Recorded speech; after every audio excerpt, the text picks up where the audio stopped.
Hey, I'm Becca with the Happy Ever Crafter, and in this video, I'm going to show you how to do a super simple birthday card design. It might look like it's complicated, but I promise it's dead simple.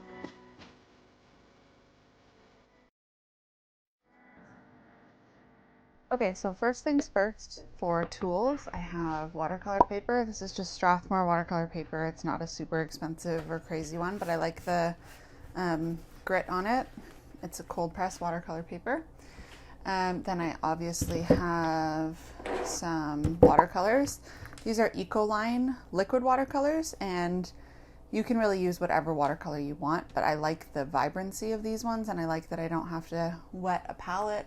They're just really nice and fun to work with. So I have kind of the colors of the rainbow, and I'll also be using a palette to mix them to exactly what I want. Then I have a brush. This is a Princeton Snap brush, size 10. Honestly, use whatever you want. It does not have to be this brush. I have some washi tape to tape my paper down. I have some paper towel. I have some water. I have Micron pens for writing inside the card afterwards. And I also have a cutting mat, a ruler, and an X-Acto knife for cutting my card. Those are my tools. Okay, first thing I'm gonna do is tape down my watercolor paper. So as I'm taping, I try to only have the tape running over a little bit of the paper, and I try to make it as even as possible because this is kind of like my margin on the card, and I'm going to paint right up to the margin. So I want that to be a straight-ish line, and I'm going to cut that white part of the paper off afterwards. You'll see me do that at the end, but just trying to make it as even as possible. Does not have to be perfect, but just something to be noticing. All right, once my paper is taped down, I'm going to start testing out my colors. So try out the red one first and see. It might be totally fine, and I might want to add a little bit of something else to it, but we'll see. So with Ecoline, I like to add a lot of water, because otherwise they're like so vibrant when they come out. Okay, so that's the red, and I think that's totally fine for what I want to do. And I'm going to do this for all of my colors.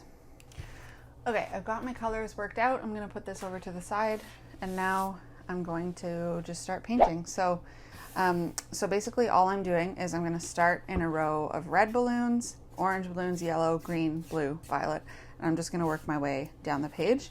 I like it when the colors mix together, so you'll see them bleeding together, but if you want to, you can do the whole row of red, let it dry, the whole row of orange, let it dry, and so on and so forth. I just like the way that it looks when they mix together, so we're just going to jump right in and do that. And again, these balloons do not have to look perfect. They are meant to be just fun and whimsical, so don't overthink it too much. And I'm just gonna, like I said, paint right to the edge of that washi tape. Start painting some balloons. And I like doing them on kind of different levels. Some go a bit lower, some go a bit higher. And I also like doing them in different kind of vibrancies of the color. Some have more water, some have less water. But I try to keep them consistent in size-ish. Again, does not have to be perfect, so I'll paint this one as if it's just sticking out from the washi tape. And you can do some, again, lower, some higher. I also like the effect when I do most of it with just a little bit of water, and then I add a dot of paint and let it kind of spread through. I think it just looks really pretty. So just really playing with this. You can have some overlapping each other as well. The more random you make them, the better. You don't want to do like 5 perfectly spaced balloons, because that's not ever how they would float. So you can do, 3 really close together and then 1 farther away afterwards. So just really kind of filling up that row in a random order of the balloons. The only thing that I really try to keep consistent is the size. Okay, then I'm going to switch colors to my orange, and like I said, these are still wet.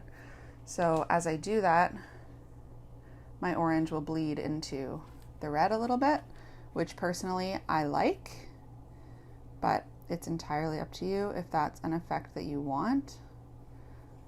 So this one I'm gonna have just nice and close to it, and then I think I'm gonna overlap one with this darker red.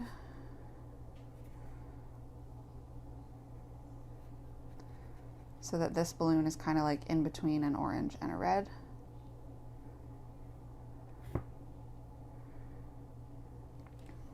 And again, just keep going, just keep adding and adding.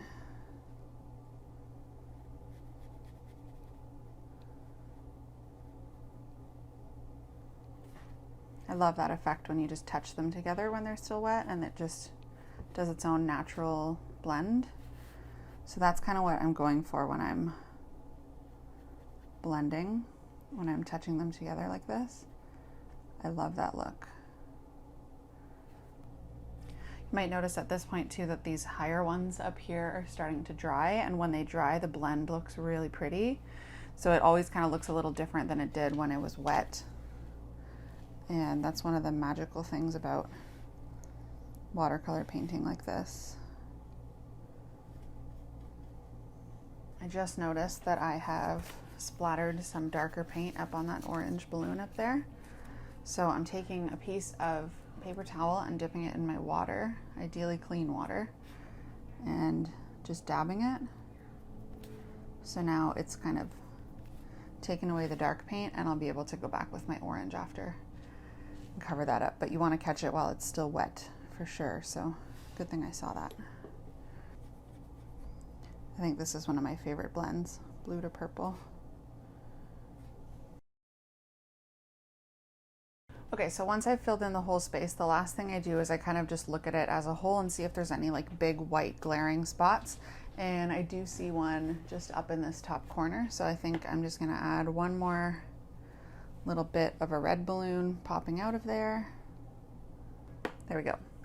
Okay, and now the next step is just to let it completely dry before we do anything else. Okay, now for my absolute favorite part, peeling off the tape. It's just so satisfying. So now, really all we need to do is cut this up. So if you haven't figured it out yet, I like to make a big page like this and then cut it up into smaller cards.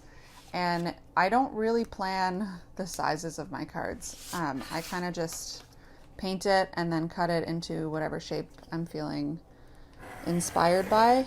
I'm not putting these in an envelope or anything, so it's really just like I'm just making whatever size and shape of cards I like. But if you have an envelope in mind, or if you want a specific size of card, I would recommend obviously planning that part out beforehand.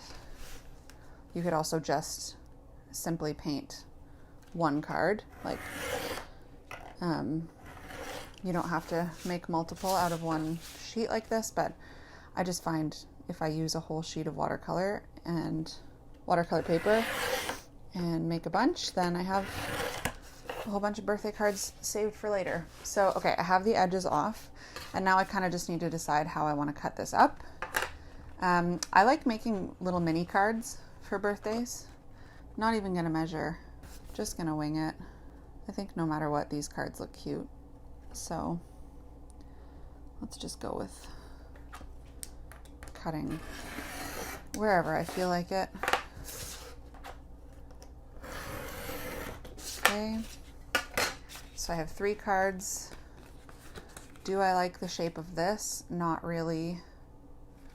I'm gonna make it a bit smaller. I'm gonna cut it, I think, how do I wanna do this?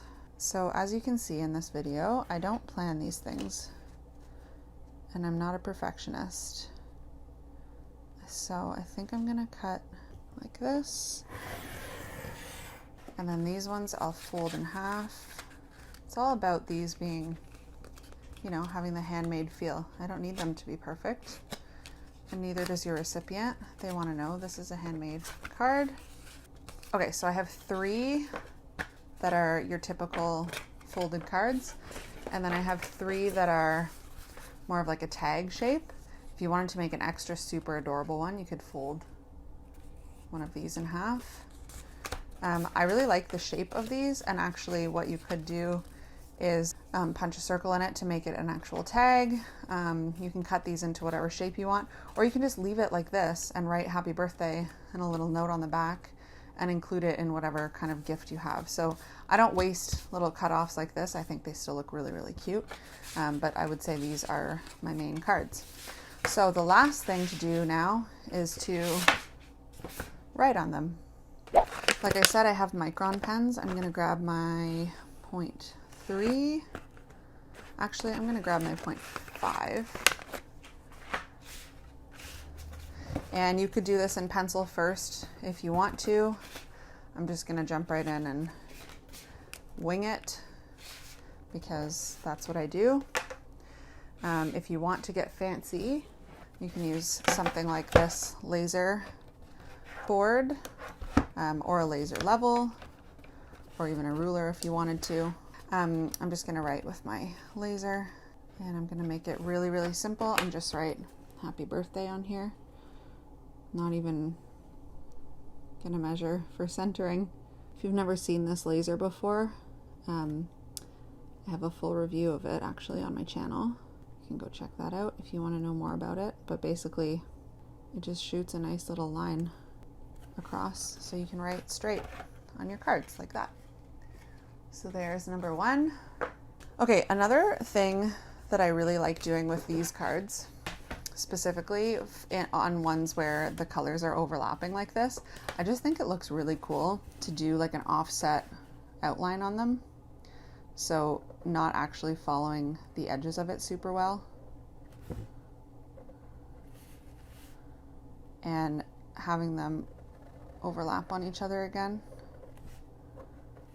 Hopefully you can see that in the video. I know it's a little bit far away. I just think it looks really fun and like whimsical to do this, and it makes the balloon shapes stand out a little more. So like purposely making them not line up with the color. I just think it looks really fun.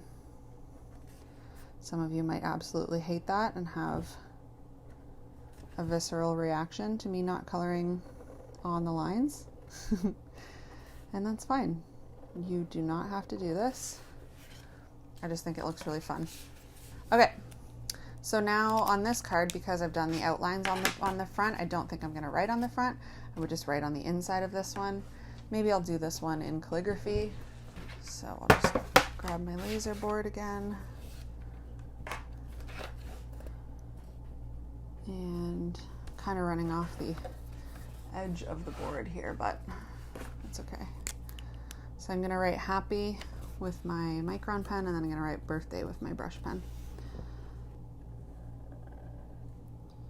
If you're looking at this and you're like, Becca, I can't do calligraphy. Well, welcome to my channel, because that's what I mostly teach. And you can find my free course all over this channel, but if you want to go directly to it, it's showmeyourdrills.com. Not my finest calligraphy, but again, trying to go quickly.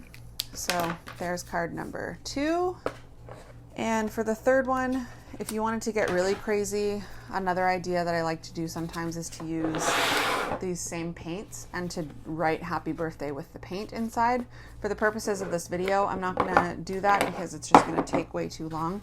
So I think for this one, I'm just going to write happy birthday on the outside once more. There we go. So we have 3 full cards and we have 3 little tags, and we're just going to call it a day. Okay, that's it. I hope you found that helpful and I hope you liked the design. If you want a different birthday card design, you can go watch this one too. I have a bunch on my channel. And speaking of which, if you like this kind of video, please hit subscribe to the channel. I have a new video coming out every single week. I hope to see you in the next one.